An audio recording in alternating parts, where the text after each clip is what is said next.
Right then guys, welcome back to the YouTube channel. So today is going to be a video covering a leg session. So today's leg session at Ultraflex Rotherham. We go there once a week on a Monday. I've pretty much got everything ready here. I'm going to run through this actually in a minute. I've got everything ready because me and Reece share journeys. So Reece is coming here, then it's my turn to drive this week. So yeah, it's a good day as well because of this. So Full Tilt is the new pre-workout from CMP. So it's like a hybrid between a nootropic and a stimulant pre-workout. So I will be doing a supplement science video on Full Tilt. I've tasted all 4 flavors. So this is the Bubble Guns flavor. I've tasted the sample and it's very good. All the flavors were really nice. I can't remember which is my favorite. I did message Cam, which was my favorite. But yeah, shout out to Isaac and Cam who have done like the graphic design on this, and it's pretty mint to be fair. And it's like in 3D, so you can actually like feel it. It's pretty cool. So yeah, that's in for today. So that is here. So I've got just 10 grams of that, which is 1 serving, 250 milligrams of caffeine. But like I say, I'll do a full supplement science video on that at some point. And then everything else that's here is pre and post workout meals. So obviously when traveling somewhere further away, so Ultraflex is only about just over an hour from here. It's a little bit further for Reece. So when we're training further away, we park up on the way, have our pre-workout, and then after the session we eat the post-workout in the car. So pre-workout is cream of rice, which is 125 grams, 20 grams of dark chocolate and 60 grams of whey protein, and then 2 hot cross buns and 40 grams of jam on each, so 80 grams of jam total. So hot cross buns I actually really recommend as a carb source in the off season, in a gaining phase when you're trying to push weight up, trying to get a lot of food in. They're a really good carb source, low volume, easy to digest, taste nice. So I'd recommend hot cross buns as a carb source if you haven't before. Pre, obviously I've spoke about the Full Tilt. Intra is here. I won't run through all my intra, I've done that in videos before. And then post workout is 275 grams of Frosties. Doesn't actually look a lot because this tub is huge. I don't know, it's a 4.5 litre tub, so it's a big tub. So yeah, 275 grams of Frosties, and then 60 grams of whey again, and the whey is the vanilla whey from CMP. It's actually really nice. All the CMP stuff's always in the description. So yeah, I'll just run you through the leg session. I think that's what the bulk of this video will be. If anyone has any questions at all, obviously just drop it in the comments. But for now, sit back, relax, enjoy the video, like and subscribe, and I will take you through the full leg session.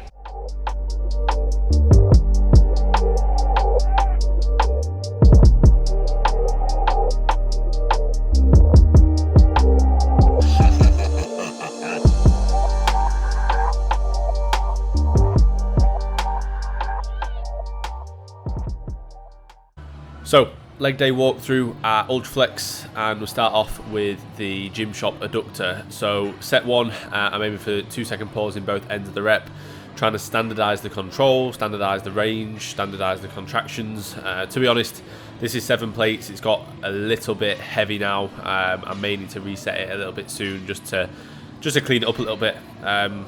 It'll happen that a lot of the time, you know, I see it happen with my clients a lot with form videos. When you're chasing strength and chasing numbers, it's very easy to let the execution slip a little bit when you push on a little bit hard, and that's when you need to be honest with yourself and be aware that, okay, you know, execution's not exactly where it needs to be.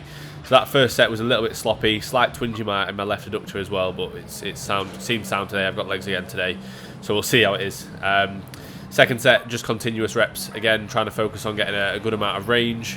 You'll notice I've got like a back pad behind me, so that's just to obviously slightly push me forward in the seat and to align my knee just in front of the pad. So basically you'll see the sort of bend, or where the crease is in the gym shop adductor. That's where I'm sort of trying to line my knee up just to set it up a little bit more comfortably. So then we go on to the prime hamstring curl. So set 1, we're loading it in the middle and the end. So I've noticed when doing this just in the end range, it just doesn't feel quite right. It doesn't feel great. It's quite painful in terms of the contraction on your hamstring against the pad, and getting it fully short was really challenging. And what's the point in putting it on the fully shortened range if you're not actually getting it fully short? So it seems to feel a hell of a lot better in the mid and end. So it's kicking in sort of from the halfway point of the rep into the bottom of the rep. Feels really good on that setting. First set is a 2-second contraction, so at the start of the session we've got more contractile ability, let's say in the shortened range, more ability to get it fully short with a greater amount of load. So we're spending a little bit more time there with that 2-second contraction. And I'm really working to get this fully short as well, because I feel like it's very easy on hamstrings not to get it fully short. You've not got a direct end point like you would with a leg extension or let's say a chest press or something where you're locking out a joint basically, and that's the end range. On a hamstring curl, obviously it's the opposite. It's when the joint is flexed, so there's no real direct end point. You know, most things that you'll know, I'm going to the point where the joint is locked out or almost locked out. It's the opposite obviously on the hamstring curl in the concentric portion. So really focusing to get it fully short. And then the second set here, so we'll load that in the beginning and middle. So now it's loading it more in the lengthened position. Again, if you load it solely in the beginning, it's, you know, there's not a lot. As soon as you start to drag it down, there's nothing. So it's like really heavy and then nothing. Whereas beginning and middle feels pretty good because you're still getting a decent amount through the start of the rep. And I also do some partials at the end of that set as well, something that I'm doing at the minute with my hamstring training on my second set, spending more time in the lengthened range and also adding some partials as well, just to try and give them a little bit more volume, put a little bit more intensity into the training to still try and bring them up with them being a weak body part. Then we go on to the leg extension. So both sets on this are loaded in the end range, so at the top. So it makes sense. A leg extension is the only real movement that we can do that can load all heads of the quadricep in the shortened position. So it makes most sense to load it in the shortened range, and it feels good loading it in the shortened range for me. Generally, again, to be fair, on both sets on this, what I'm doing now is I'm spending 2 seconds in that shortened position. So what I was doing was I was doing similar to the hamstring curl, where the first set was loaded in the end range, the second set was loaded in the mid to end. But that second set just wasn't feeling great. I was doing it like continuous reps, and it just wasn't feeling good because I wasn't spending enough time on the contraction. So I found that I feel a lot better just doing a normal top and back off set, focusing on a 2-second contraction in that shortened position. Again, you know, with it being a movement where, you know, it is pretty much solely focused on that shortened range, you need to make the most of it. Yeah, so I'm really focusing on spending some time in that contraction and obviously loading it, like I say, primarily there. So the first set was, I think, 20 kilos on the stack, and then the second set was 100 kilos total, which is about 11 kilos off the stack, or 20 kilos if you include the pounds that you can add to the stack. But yeah, really nice. These prime pieces of equipment, really good, because obviously you can manipulate the resistance profile. You know, most gyms won't have that. You can add a band on a leg extension which can manipulate the profile to make it obviously heavier in that contracted position, or just do the tempos, just spend longer in those different portions to make it more challenging. Then we go on to the hammer strength leg press. So I'm not going to show you the full set of this. It was really quite long. Both the sets are quite long. This is 15.75 plates per side.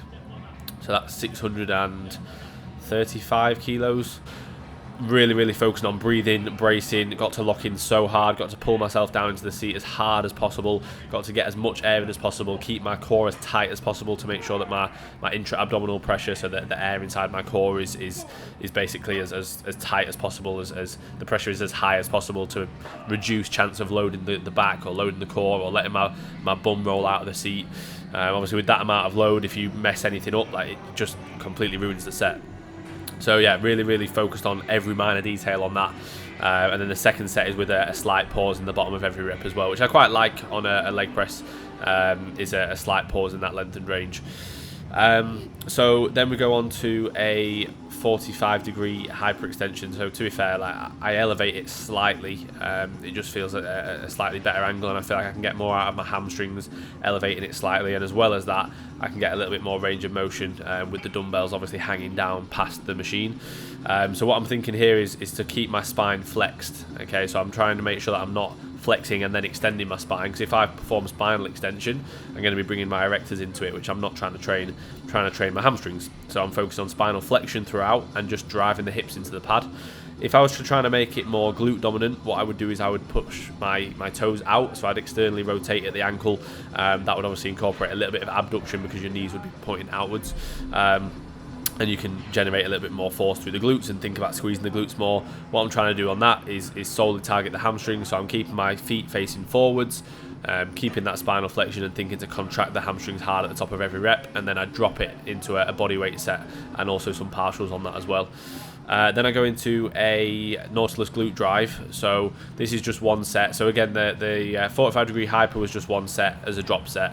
The Nautilus glute drive is just one set all out. So I'll leave on the last few reps, so you'll see, like, I take it to failure to the point where I can't get any more reps fully short, and then I'll take a few partials to failure as well. So again, I'm fully taxing the glutes in that lengthened position on this one set as well. So this is a movement I actually quite struggle with. Glutes have always been a body part I really struggle to connect with.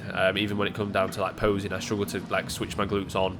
So you'll see like my feet are quite wide on this, wider than you might see most people doing it, and that's just generally because when I have my feet wide like that, I can generally connect better with my glutes. Again, there's a little bit more of that sort of abduction component if you think your knees are further out, which is a function of the glutes, is to abduct the knees, or abduct the leg, or abduct the upper leg.